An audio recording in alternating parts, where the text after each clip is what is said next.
हम आपको pending orders के बारे में बताएंगे। पेंडिंग ऑर्डर्स का ऑप्शन आपको न्यू ऑर्डर के सेक्शन में मिलेगा। इसके लिए आप प्लस का साइन मारे जो ऊपर राइट साइड पे आपको नजर आ रहा है।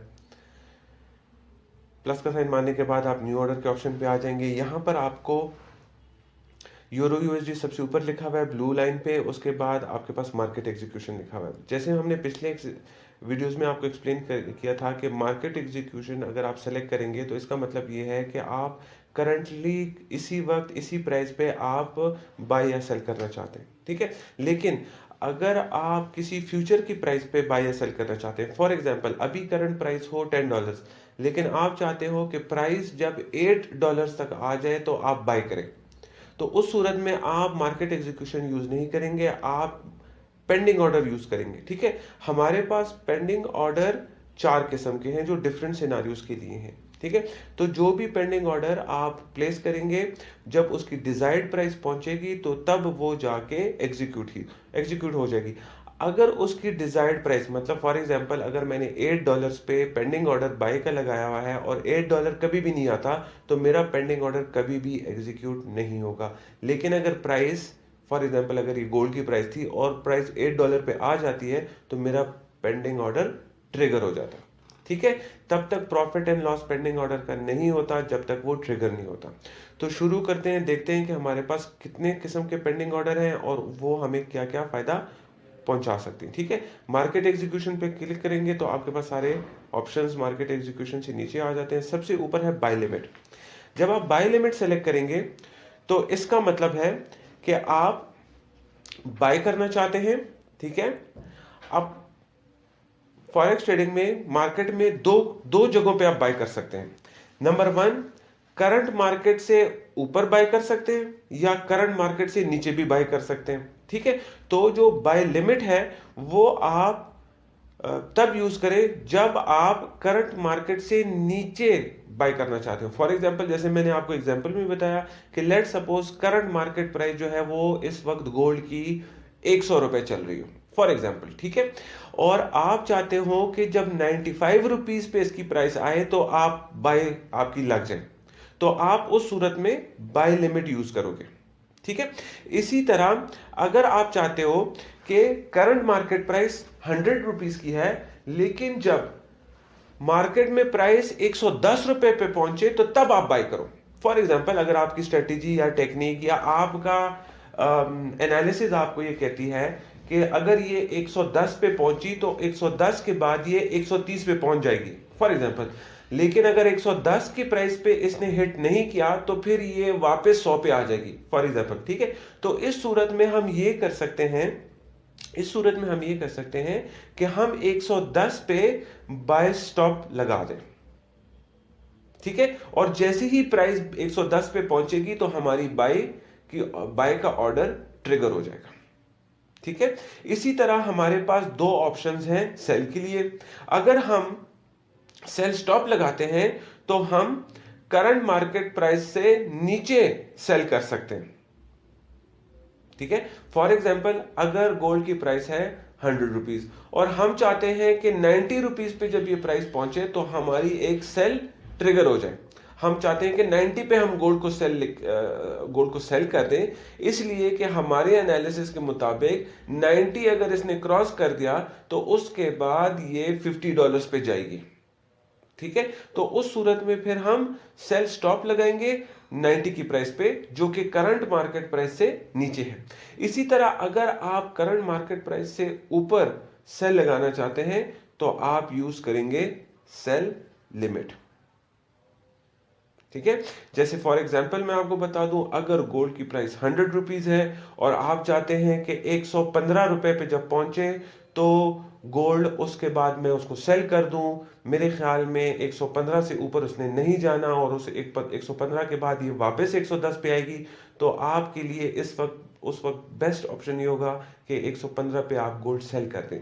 लेकिन अभी चूंकि करंटली मार्केट 100 पे चल रही है तो आप क्या करेंगे कि 115 पे सेल लिमिट का ऑर्डर प्लेस कर देंगे और जैसे ही प्राइस 115 पे पहुंचेगा ऑटोमेटिकली आपके लिए सेल एग्जीक्यूट हो जाएगी, ठीक है। तो वीडियो में हम आपको चार्ट को स्टडी करना और कैंडल स्टिक क्या होते हैं ये बताएंगे। तो चलिए शुरू करते हैं। सबसे पहले आप जाएंगे मेन्यू में। मेन्यू में आप क्लिक करेंगे चार्ट्स। चार्ट्स क्लिक करते ही आपके पास एक चार्ट खुल जाएगा। ठीक है, चार्ट में बेसिकली जिस करेंसी का भी आप चार्ट खोलना चाहें उसके लिए आपको ऊपर ब्लू वाली पट्टी में डॉलर का साइन क्लिक करेंगे तो आपके पास डिफरेंट ऑप्शंस आ जाएंगे। उसमें आप अपना डिज़ायर्ड करेंसी सेलेक्ट करें। जैसे यहाँ पर मैं यूरो यूएसडी सेलेक्ट कर लेता हूँ तो अब मेरे पास यूरो यूएसडी का चार्ट खुल जाएगा। चार्ट को समझना इसलिए ज़रूरी है क्योंकि हम करेंसीज और कमोडिटीज़ के काम में अपनी इन्वेस्टमेंट को बेहतर लगाने के लिए टेक्निकल एनालिसिस करते हैं। टेक्निकल एनालिसिस चार्ट पे ही किया जा सकता है। चार्ट एक ऐसा टूल है जो कि हमें बहुत सारे डाटे का कलेक्ट करके उसकी एक पिक्चर दे देता है। तो फिर उस पिक्चर को देख के हमें बेहतर अंदाज़ा हो सकता है कि मार्केट में प्राइसेस ने क्या किया है, क्या उसकी सिचुएशन रही है और क्या उसको करंट सिचुएशन है और क्या उसकी पास्ट सिचुएशन रही है। फिर उसको देख के हम फ्यूचर का अंदाज़ा लगा सकते हैं।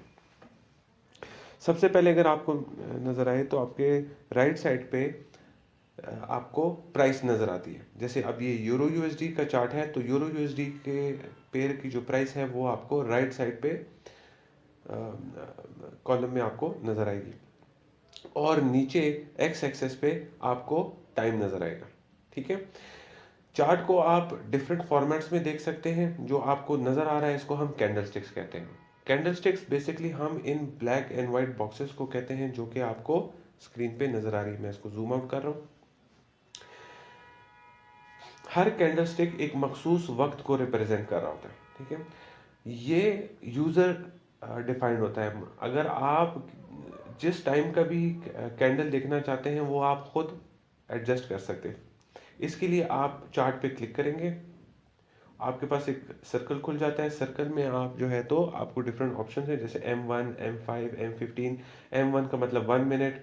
अगर मैं 1 मिनट क्लिक करूंगा तो हर कैंडल जो है वो मुझे एक एक मिनट का चार्ट नजर आएगा। ठीक है, इसी तरह अगर मैं D1 क्लिक करूं तो फिर हर कैंडल मुझे एक एक दिन का प्राइस एक्शन रिप्रेजेंट करता है। एक एक दिन के प्राइस का शो करता है, पिक्चर शो करता है। ठीक हो गया। तो कैंडलस्टिक को बेहतर समझने के लिए हम 1 मिनट चार्ट पे आते हैं। 1 मिनट के चार्ट पे आपको हर कैंडल एक एक मिनट का नजर आ रहा है। इसका मतलब है कि 1 मिनट के शुरू में कैंडल शुरू होगा और उसी मिनट के एंड पे कैंडल खत्म होगा। जैसे ही कैंडल शुरू होता है उसको हम ओपनिंग ऑफ द कैंडल कहते हैं और मिनट के आखिर में जब कैंडल खत्म होगा तो उसको हम क्लोजिंग ऑफ द कैंडल कहेंगे। जैसे अभी आपने नोट किया कि एक और नया कैंडल स्टार्ट हो गया। ठीक है, अच्छा अब अगर क्लोजिंग ऑफ द कैंडल जो है वो ओपनिंग ऑफ द कैंडल से ऊपर जाए तो इसका मतलब है कि उस मिनट के दौरान प्राइस ऊपर गई है। ठीक है, और उस कैंडल को हम बुल कैंडल कहते हैं। अब बुल कैंडल जो है किसी भी कलर का हो सकता है। मेरे वाले चार्ट पे आपको बुल कैंडल व्हाइट कलर के नजर आ रहे हैं। ठीक है, इसी तरह अगर closing of the candle opening से नीचे हो जाए तो उसको हम बेयर कैंडल कहते हैं। ठीक है, और हमारे चार्ट पे आपको बेयर कैंडल ब्लैक कलर का नजर आ रहा है। ये आप कलर अपनी मर्जी से भी लगा सकते हैं और ये कलर डिफरेंशिएशन आप अपनी मर्जी से भी कर सकते हैं। ठीक है, तो दैट मीन्स कि वो कैंडल या वो मिनट जिसमें प्राइस अपने शुरू से ऊपर गई हो वो बुल कैंडल कहलाता है और इसका मतलब ये हुआ कि उस मिनट के दौरान प्राइस ऊपर गई है और वो वाइट कलर का होगा। अगर कैंडल क्लोजिंग जो है कैंडल की वो ओपनिंग से नीचे हो तो उसको हम बेयर कैंडल कहेंगे और वो ब्लैक कलर का बनेगा और इसका मतलब ये हुआ है कि उस मिनट के दौरान प्राइस जो है नीचे गई, अपनी ओपनिंग से नीचे गई है। ठीक है, इसी तरह मैं अब डेली चार्ट पे आता हूं। अब डेली चार्ट पे आप इजीली देख सकते हैं कि जो ब्लैक कैंडल है इसका मतलब है कि ये इस दिन प्राइस जो है अपने शुरू से नीचे आई है और व्हाइट कैंडल जो है तो इसका मतलब है कि प्राइस अपने शुरू से ऊपर गई हुई है। जो लास्ट कैंडल आपको नजर आ रहा है ये आज के दिन यानी आज के 24 घंटों का कैंडल है। ठीक है, और ये आपको आज की प्राइस एक्शन दिखा रहा है। जैसे ही आज का दिन, ट्रेडिंग दिन, जो कि पाकिस्तान के टाइम रात को 2 बजे होगा, जैसे क्लोज होगा तो ये कैंडल जहां पर इसकी प्राइस होगी वहां पर ये रुक जाएगा और नया कैंडल स्टार्ट हो जाएगा। जो नया कैंडल स्टार्ट होगा वो उसकी स्टार्टिंग ऑफ द कैंडल हो जाएगी या ओपनिंग प्राइस होगी। फिर उसके बाद दिन में प्राइस अगर उससे ऊपर जाती है तो वो व्हाइट कलर का बनेगा, या अगर उस ओपनिंग से price later in the day नीचे जाती है तो वो उसमें ब्लैक कलर का होगा। तो उम्मीद है